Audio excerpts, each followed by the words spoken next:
Hey, it's time to start making plans to attend the premier true crime event of the year, CrimeCon UK. CrimeCon is the world's #1 true crime event, and if you're fascinated by all things true crime, you won't want to miss it. CrimeCon UK will be held on June 10th and 11th at the Leonardo Royal Hotel Tower Bridge in London. What is CrimeCon?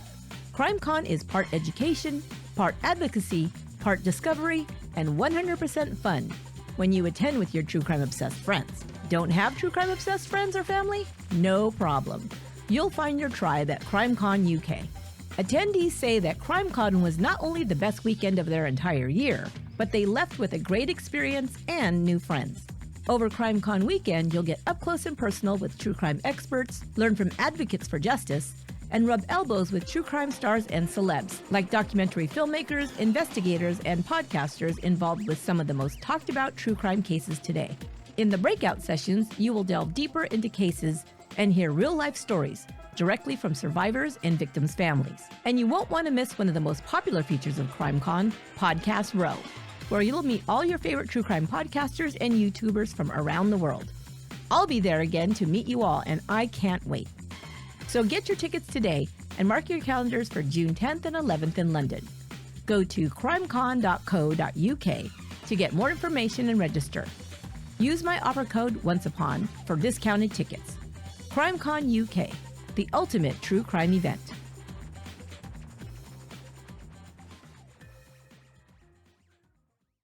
This podcast details true crime cases. It contains adult themes and may contain descriptions of violence. This episode contains explicit language. It is not intended for children. Listener discretion is advised.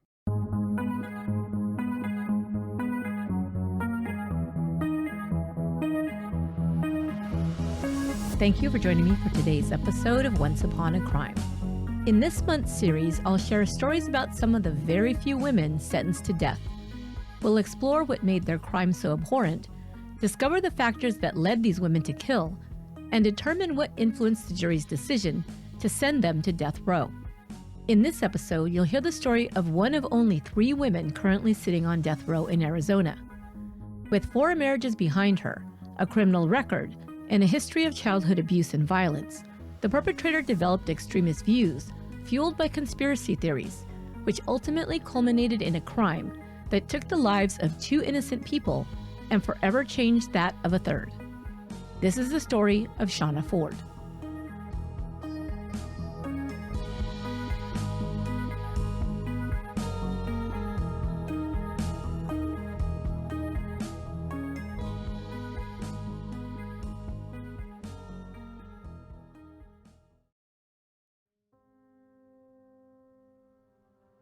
Shawna Forde was born on December 6, 1967, in Everett, Washington State, to Rena Cottle.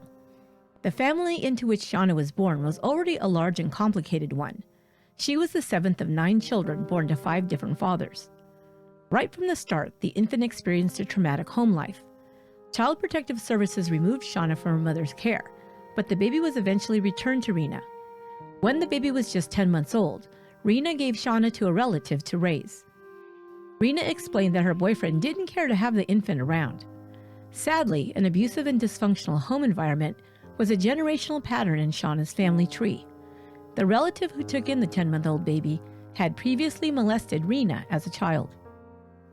Rena's involvement in her daughter's life was unstable at best. She was in and out of young Shawna's life in between a series of short-term relationships. The constant revolving door of Rena's partners further contributed to Shawna's unstable home environment. She suffered mental and physical abuse throughout her childhood by most of her caregivers, including her foster parents. At one point, Shawna was also sexually abused by an uncle. Many years later, her son described Rena and Rena's father Merrill, who was Shawna's grandfather, as, quote, very troubled people, stating that Merrill was a known liar with no regard for the truth. When Shawna was 5 years old, she was adopted by another couple, Jeep and Patty Bridham, moving to her 7th household. Jeep worked for the aircraft manufacturer Boeing, while Patty worked at a local bowling alley. Which should have been a fresh start for the green-eyed, brown-haired young Shawna, was anything but. While Patty was at work in the late afternoons, Jeep routinely used this opportunity to sexually abuse his adopted daughter. His inappropriate affection for Shawna stemmed from, in his words, that the child was, quote, clean. He took her with him on car trips where she was made to sit naked in the passenger seat. For Shawna, no matter with whom she was living, it was a constant merry-go-round of trauma, powerlessness, and abuse.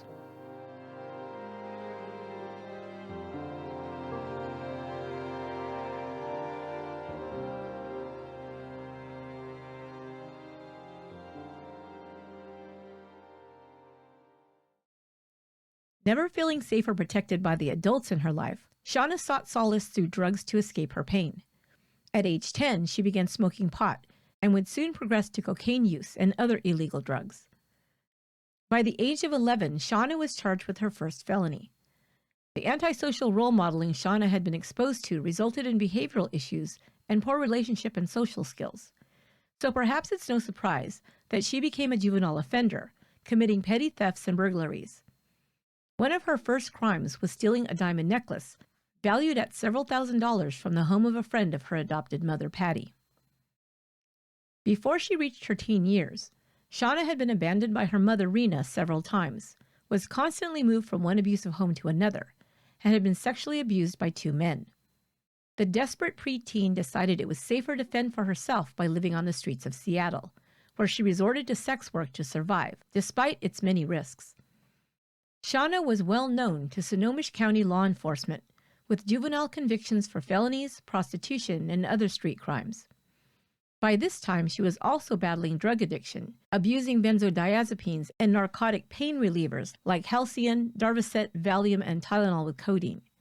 She shoplifted from department stores and was eventually remanded into state custody after a burglary incident.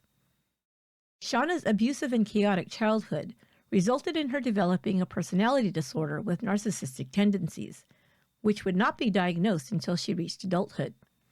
As a side note, during her trial, Shawna's defense investigator and mitigation specialist, Margaret DeFrank, would cite studies conducted by the U.S. Department of Justice that indicated that the brain chemistry of children who endure poverty, abandonment, and abuse before age 6 is significantly altered. Essentially, what the study states is that the more trauma a child suffers, the more significant the impact on their psychosocial and cognitive development. DeFrank testified that by Shawna's 13th birthday, she'd already lived through more trauma than most people experience in their entire lives. During the 1990s, Shawna replicated the pattern demonstrated by her mother, marrying and divorcing 3 times. In her 20s, she gave birth to 3 children. A son and a daughter survived, but a 3rd child died as a result of sudden infant death syndrome. Shawna's half-brother Merrill Metzger later told Seattle Weekly reporter Rick Anderson that Shawna instilled the same defiance of the law that she'd learned in her own children, saying, quote, "She taught them both how to shoplift and also used them to distract people while she shoplifted," end quote. Shawna's adult worldview was one with no respect for the law, and she relied entirely on her own stunted survival skills for herself and her children. Yet she simultaneously had a strong drive to belong and a need to seek out justice. In her 30s, Shawna found an outlet for both of these needs in the form of vigilante group membership, which had begun to proliferate nationwide in the 2000s.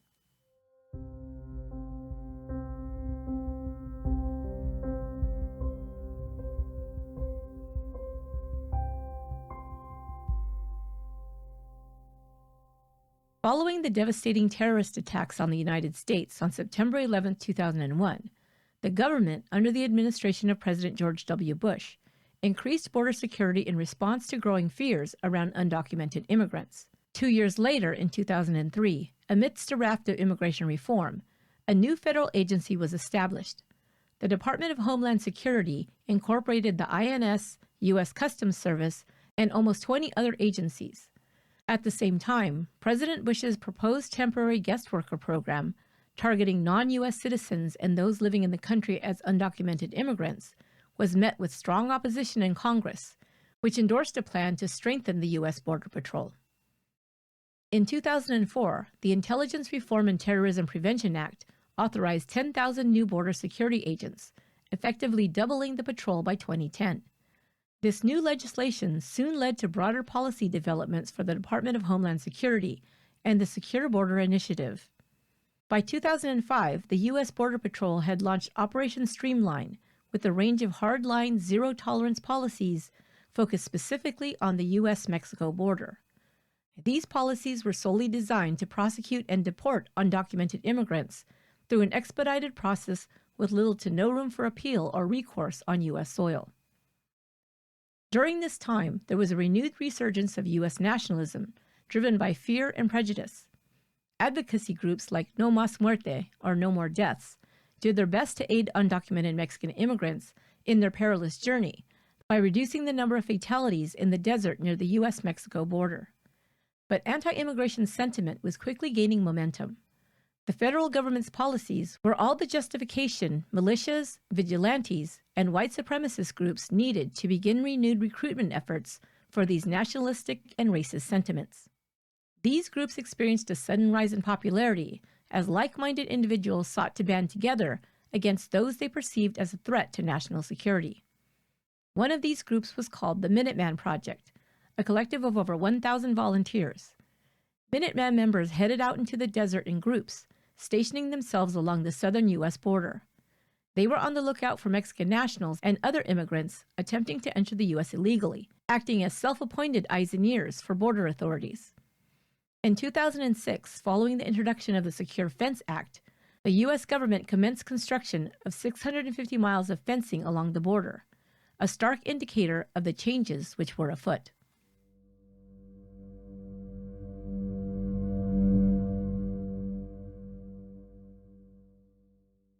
"38-year-old Shawna Forde was fully immersed in the anti-immigrant cause and was a dedicated member of the Minuteman Project. Her membership in the vigilante group gave her purpose. She was 100% committed to the group's mission. After surviving abuse, trauma, and victimization at the hands of her family and caregivers, she felt a sense of empowerment as part of the collective, and her role as a spokesperson added to her sense of purpose and power. In 2006, she announced her appointment as media director for the group's Washington state chapter, telling the Herald, quote, "I will be there to bring attention to Americans that our borders are wide open and we need to secure them," end quote. Shawna was initially welcomed with open arms.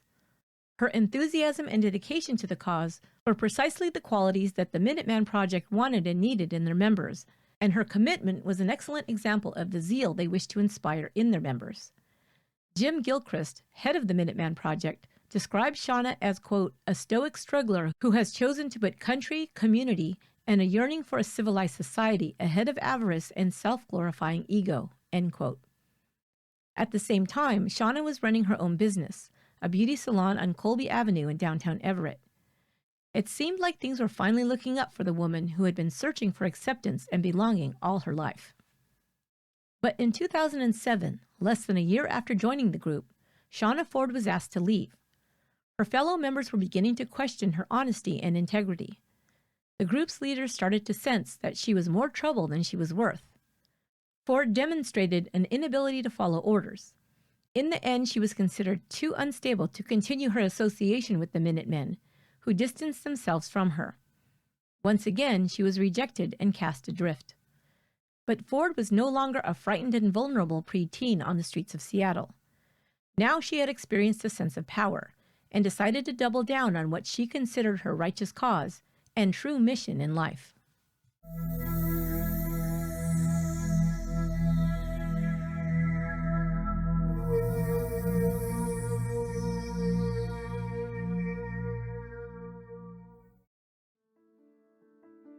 Shawna Forde wasn't going to take the rejection lying down this time. In response to being kicked out of the Minuteman Project, she created her own offshoot vigilante group, the Minuteman American Defense, or MAD. She was open about why she believed she'd been pushed out of the group. It was her assertion that as a strong female and a born leader, she was a victim of rivalry and jealousy, predicated by men who felt threatened by her strength. The goal and principles of Forde's newly formed group remained the same as that of the original Minuteman Project. It remained an underground network of volunteers who conducted border surveillance in the desert to prevent drug smuggling and stop immigrants from entering the U.S. illegally. The difference was, this time, Shawna was in charge. Having shed her role as a victim for one of an enforcer, Forde was no longer taking orders from anyone. It was she who would make decisions for herself and her entire fledgling vigilante group. In a July 2009 interview, Forde's half-brother Merrill told Seattle Weekly, "She told me she planned to start an underground militia. She said she would rob Mexican drug dealers and steal their money and drugs. She talked about a business in Arizona that kept 40 grand under the counter to cash illegals' checks, and she said she was going to rob that." Forde started a website for the splinter group, including a blog entitled Shawna's Corner, where she bragged about her new role with narcissistic swagger. In one post, she wrote, quote, "See, there is a new white girl in town. This one is not afraid and will not tolerate this, not while I'm on post. We can all live in fear, or we can stand strong and tall and look the criminals in the eye and say no more. I did not get involved in this movement to be a wallflower. As most of you know me, I'm a hands-on kind of gal." End quote. When asked what level of involvement her group had with law enforcement agencies, Forde explained their participation in a process called after-action reports. This involved reporting to an unidentified former employee of the CIA, she alleged. One of MAD's recruits, who took on the role of operations director, was 32-year-old Jason Eugene Bush, who went by the nickname Gunny. Despite having no official service record, Bush claimed to have been a U.S. military veteran. It's unclear when the pair met, but like Forde, Bush had a criminal record going back to his teens, with arrests and convictions for burglary, theft, and assault. He quickly became known as Forde's number 2 guy. Throughout the spring of 2007, Forde was heavily invested in her Minuteman activities. She participated in an anti-immigration rally in downtown Everett, joined by 100 people and a sizable number of protesters. That summer, she announced her candidacy for Everett City Council, with a platform that promised to ensure local law enforcement had full access to records that would determine the immigration status of anyone they suspected of entering the country illegally. January 15, 2008, Forde was discovered lying in a North Everett alley with apparent gunshot wounds. The 40-year-old initially claimed that she was attacked in retaliation over MAD's activities identifying and reporting criminal groups operating on both sides of the U.S.-Mexico border. However, she also suggested that she'd been targeted for assisting police in breaking up a group engaged in the theft of firearms, a sting which ultimately saw her son Devin sent to prison. 7 months later, in July 2008, Forde and her fourth husband, John, divorced. John was quietly getting on with his life following the split, but on December 22nd, a stranger broke into his home, shooting him multiple times. He survived the attack, but would never publicly comment on who was behind the shooting. Just a week after the incident, Forde also filed a report claiming she'd been the victim of a brutal attack. She described how she'd been assaulted and raped by a group of unnamed, quote, Hispanic gangsters. An investigation was conducted, but police failed to find any leads substantiating her claims, and the case was closed due to insufficient evidence.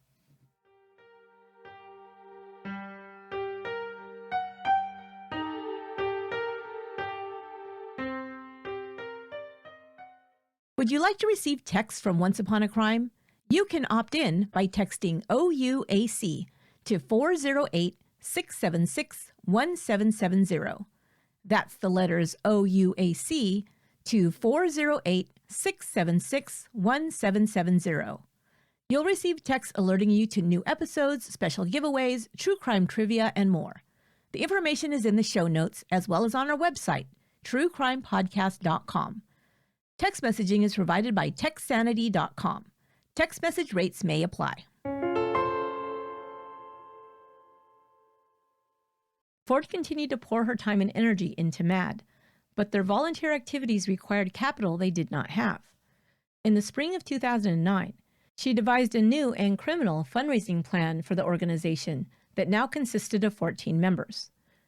Forde claimed that Raul Jr. Flores, whom she identified as a known local area drug dealer, kept a large amount of cash at his home in Arivaca, a small town in Pima County, Arizona. Arivaca was located about 60 miles south of Tucson and a mere 10 miles north of the Mexican border. Forde said there would be drugs and a considerable amount of cash at Flores' home, which she claimed was a safe house, used by a Mexican drug cartel to stash money, drugs, and firearms. Forde had made this claim 2 years earlier to a vigilante group member named Ron Wiedow, whom she'd met on a border watch in Arizona. In 2007, she proposed a meeting between Wiedau and other members to discuss a plan to rob the home in order to fund Minuteman activities. He reluctantly agreed, but invited along an acquaintance named Bob Copley, whom had previously worked as an informant for the FBI. In early May 2009, Forde traveled to Aurora, Colorado, to meet with Wiedau and Copley at a truck stop. She told the men she estimated at least $2 million in cash was kept in the home, and claimed she already had the property under surveillance. Excusing himself early, Wiedau left the meeting, knowing he had enough information to alert the authorities about the seriousness of Forde's intentions.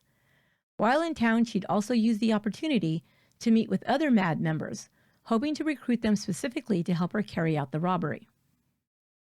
But looking to source accomplices closer to where the attack was planned, Forde met with two local drug dealers, 42-year-old Albert Gaxiola and 38-year-old Oin Oakstar. Both were familiar with the area and had already been formulating their own vendetta against Raul Flores when approached by Forde. The pair had a long-standing rivalry with Flores due to their shared involvement in the local marijuana trade. Oakstar was a native of Arivaca and had been involved in the drug trade since the age of 14. He'd racked up previous arrests on multiple felony charges, was prohibited from owning firearms, and spent time in federal prison on drug charges. Albert Gaxiola was Oakstar's right-hand man in their lucrative operation running drugs from Arivaca into Tucson. Gaxiola was eager to enlist in Forde's plan to hit Flores' house. Gaxiola had been involved in a previous theft of hundreds of pounds of marijuana from an abandoned trailer that was allegedly property of Flores' drug smuggling operation. Gaxiola was in fear that Flores' cartel would retaliate against him, so he viewed Forde's plan as a way to take out an enemy who may be gunning for him. By late May, everything was set in motion. Forde's operation director, 34-year-old Jason Bush, was also on board to join the group in the planned home invasion.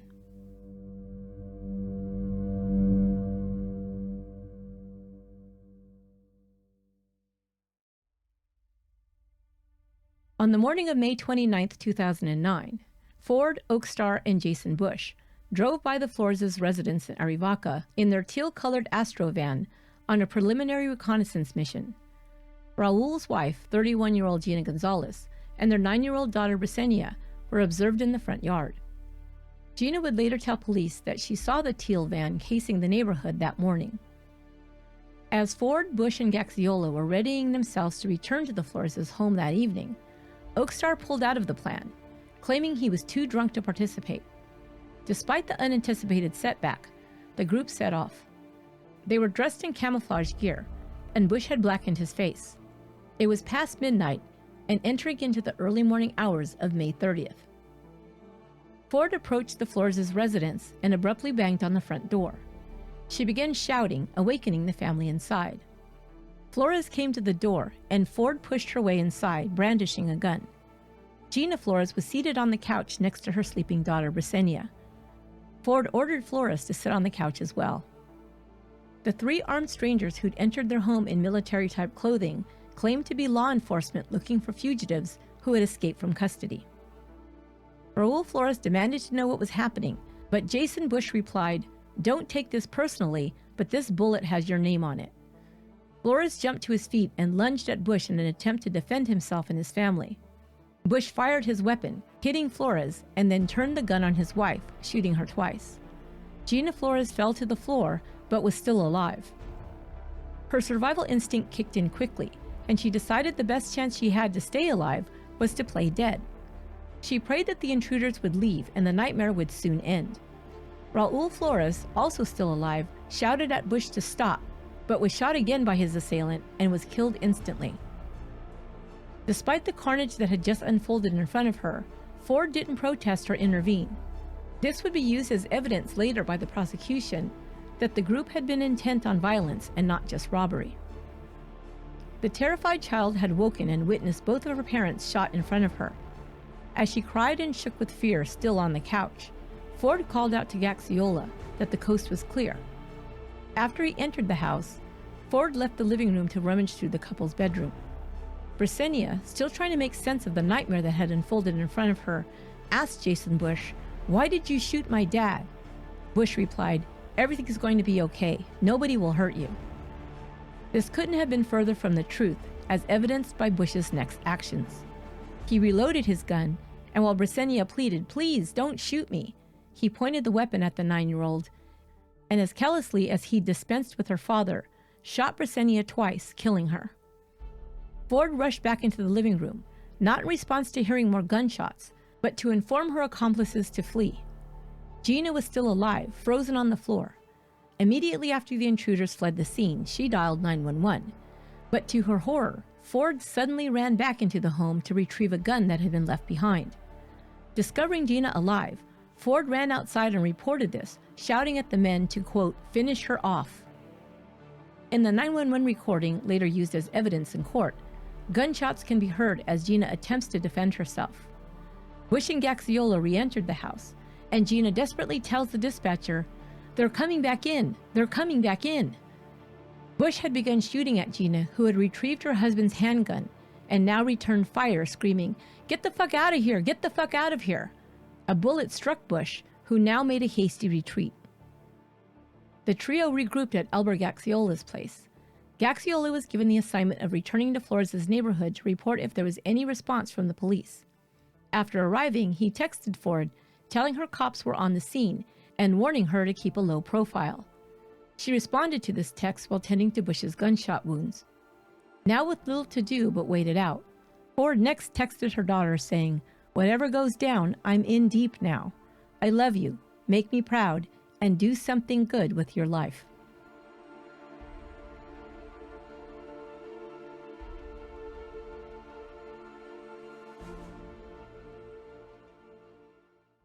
Gina Gonzalez was taken to the University Medical Center in Tucson by ambulance. She would survive being shot multiple times. The bodies of her husband and daughter were transported to the medical examiner's office. An autopsy would determine that Raul Flores had been shot 6 times.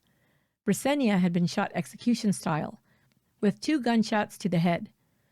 Burns around the edges of her wounds indicated that the weapon was fired at point-blank range. Early in the investigation, law enforcement received a tip identifying Oin Oakstar as a potential suspect. Oakstar was known to police as a drug dealer with an extensive criminal record. When his home was searched and firearms were discovered, Oakstar was taken into custody for violating probation. He was interrogated about the Flores home invasion, but initially refused to cooperate with investigators. However, through his association with Oakstar, Albert Gaxiola was also identified as a possible suspect. 2 days after the murders, Pima County Sheriff's Department officers searched Gaxiola's residence and vehicle. They found bloodstains both inside and outside of the teal Astro van. In his residence, a camouflage shirt with the name Bush sewn on the front was found. Investigators got a warrant for Gaxiola's cell phone records and discovered numerous text messages to Shawna Forde. The messages had been sent around the time of the murders and appeared to implicate both Gaxiola and Forde in the crime. In one text, sent to Forde at 1:33 a.m. on May 30th, Gaxiola writes, "Cops on scene, lay low." 25 minutes later, Forde replies, "No worries, all good, relax, competition gone." An hour later, Forde texts Gaxiola again asking, "Can you stop and get a few rolls of gauze and compressed bandages?" By this time, Ron Wiedow, who had attended the meeting with Forde at the Colorado truck stop, learned about the double murder. He wasted no time in contacting the FBI, whose agents asked to wiretap his phone to record conversations between himself and Forde. In these recorded phone calls, later played in court, Ron asked Forde directly about the murders.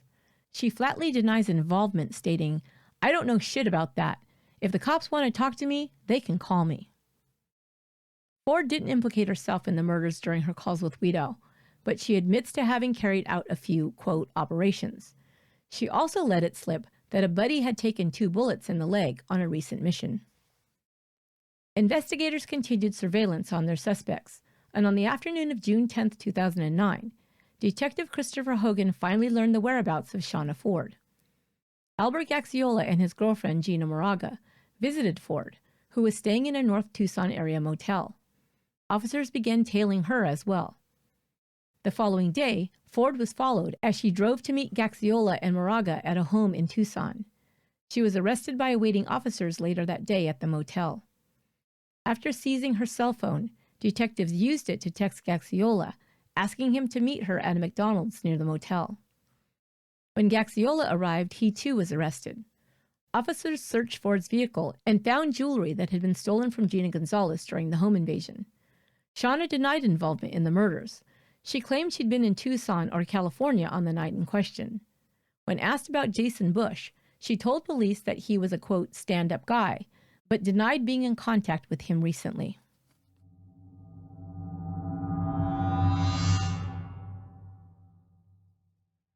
The last suspect taken into custody, Jason Bush, would almost immediately confess to his role in the Flores murders. Bush initially told Detective Juan Carlos Navarro that when the fatal shots were fired, he was positioned outside the Flores home. He claimed he'd been shot in the leg when he entered the home to find out what had happened. But Detective Navarro knew Bush's account had some gaping holes. When he cornered Bush with evidence contradicting his version of events, including the 911 call, Bush admitted it was he and Forde who had first entered the Flores home, identifying themselves as U.S. Border Patrol agents. Bush then provided details. He told investigators Forde had said the house would be empty and that the plan was to steal marijuana and cash. He said Albert Gaxiola told him to enter the residence first because he was unknown to Raul Flores. Bush said he felt pressured to shoot the family because Gaxiola threatened him, quote, it's them or you. Shawna Forde was charged with 2 counts of first-degree felony murder for the deaths of Raul and Briseña Flores and the attempted first-degree murder of Gina Gonzalez. She was also charged with numerous lesser counts of first-degree burglary, 2 counts of aggravated assault, armed robbery, and aggravated armed robbery. The 2 first-degree murder charges could be charged as capital crimes, making Forde eligible to receive the death penalty if convicted.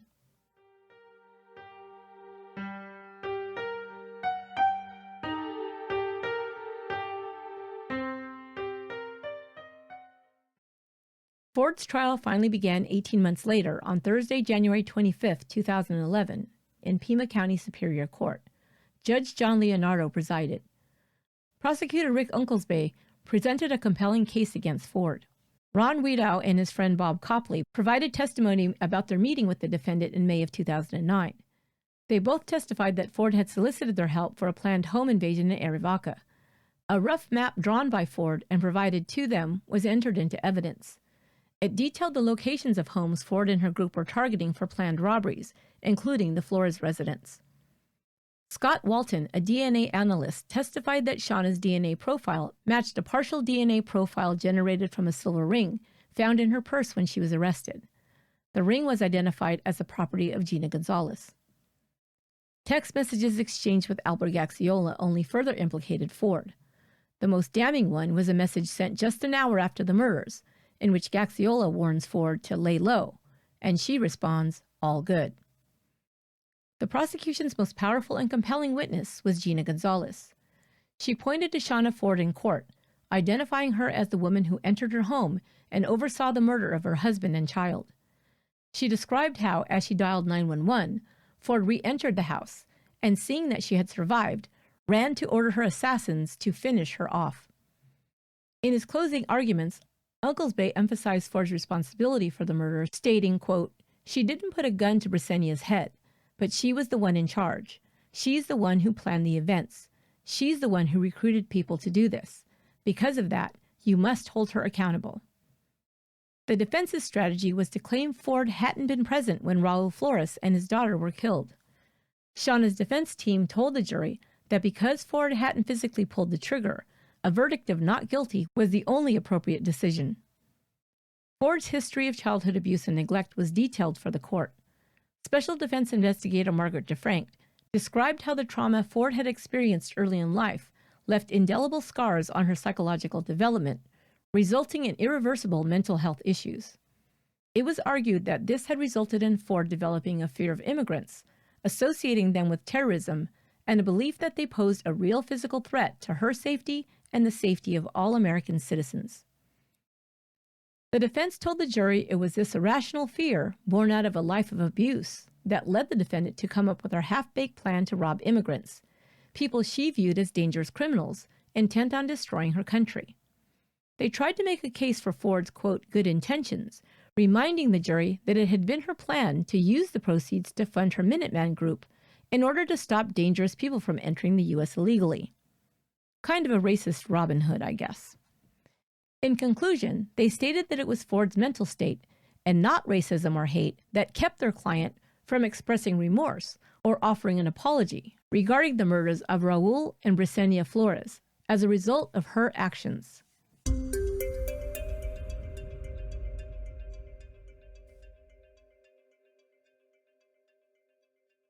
It took the jury only a few hours of deliberation before reaching a verdict. However, one juror, Angela Thomas, later told KGUN-TV in Tucson that it was still a difficult decision. A photograph of Brisenia taken before the murders and presented during the trial was a significant factor in the jury's verdict, she said. While deliberating, Thomas said she reflected carefully on the horror of that day, stating, quote, "A little girl with bright red fingernails. She's wearing a white t-shirt and turquoise-colored pajama bottoms. She's on a love seat. It's a perfect, innocent picture, until you realize half of her face has been blown off," end quote.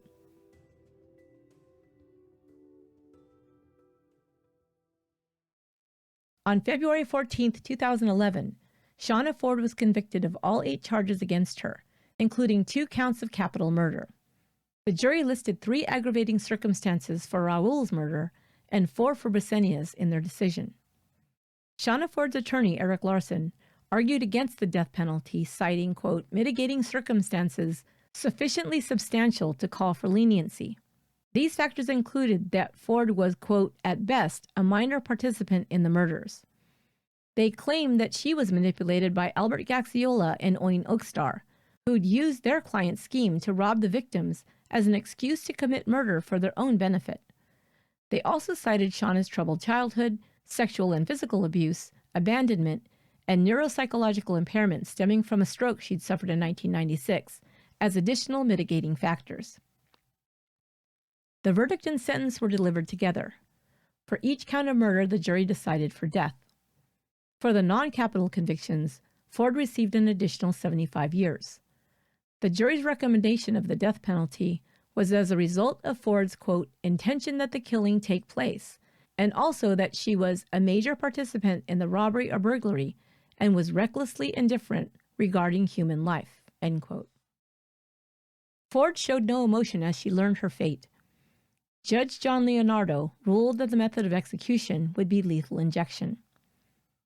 She was transported to the Arizona State Prison Complex in Perryville, where female death row inmates are housed. Now 55 years old, Forde is one of only 3 women on death row in Arizona today. In 2014, her appeal was rejected by the court. However, she was resentenced on the charges of armed and aggravated robbery to run concurrently. In April 2011, 37-year-old Jason Bush, Forde's co-conspirator, was also sentenced to death. He received an additional 78 years for other charges. Bush, who reportedly has ties to the white supremacist organization, the Aryan Nation, was later charged with the 2009 murder of a homeless man named Hector Lopez Partida. Bush appealed his sentence, but it was rejected in 2018. Albert Gaxiola was tried and found guilty for the Flores murders and sentenced to life in prison without the possibility of parole, plus 54 years. Raul Flores and Gina Gonzalez's older daughter was 12 at the time her father and sister were murdered. Her life was spared because she decided to visit her grandmother on that fateful day. Today, she and her mother Gina reside in Arizona. That will do it for this episode of Once Upon a Crime. To find out what I get up to all year long, follow me on social media. There are links to Facebook, Twitter, Instagram, and TikTok on our website, truecrimepodcast.com. Did you know that Once Upon a Crime can also be found on YouTube? You can subscribe to our YouTube channel to listen to all our episodes and watch accompanying videos. If you have friends who love true crime but aren't podcast listeners, share our YouTube channel with them. Just look for Once Upon a Crime Podcast on YouTube. Make sure to hit the subscribe button, like and comment on the videos, and share them with others. It would really help us out. Thank you so much. Would you like to receive texts from Once Upon a Crime? You can opt in by texting OUAC to 408-676-1770. That's the letters OUAC to 408-676-1770. You'll receive texts alerting you to new episodes, special giveaways, true crime trivia, and more. The information is in the show notes as well as on our website, truecrimepodcast.com. Text messaging is provided by textsanity.com. Text message rates may apply. Once Upon a Crime is produced and edited by me, Esther Sanchez Ludlow. My production and administrative assistant is Lorena Garcia. Research for this episode was provided by Emma Battaglia and was written by Gemma Harris. Until next time, be good to one another.